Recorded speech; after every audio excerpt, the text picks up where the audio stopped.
comes to severe weather, it's actually not the most deadly weather phenomenon that we get in the spring. It's actually flooding that could be a little bit more deadly. So I wanted to talk a little bit about that. And we've had a pretty wet winter so far. So tell me what we're looking forward to as we head towards spring when it comes to flooding.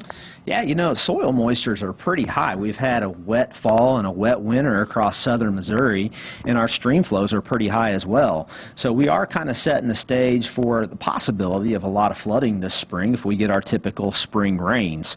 You know, the other night we had anywhere from about a ½ inch to about 3 inches of rain and quite a bit of flooding across southwest Missouri.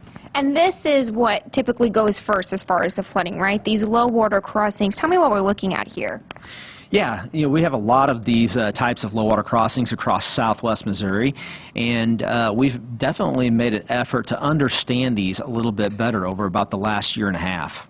Right, because this is the area that you'll get the water, and it doesn't really take a lot of water for it to take your car away. So we're trying to really hone in on these low water crossings. And you say we've got some pretty high soil moisture from the winter. If you want to show us that. Yeah, that's right. You know, and here was the rainfall that we received a couple of nights ago. But if you look at the soil moisture content, it's reflected in this image. So the greens that you see there are very wet soils across the Ozarks, and the brown's a little drier.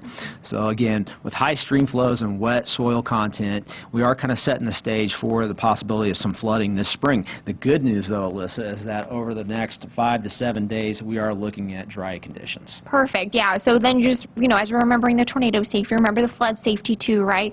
Turn around, don't drown, don't go near the standing water. Remember that it's hard to see some of those flooded waters at night too. So we'll keep that in mind. Thank you so much for joining me this morning. We really appreciate having you here.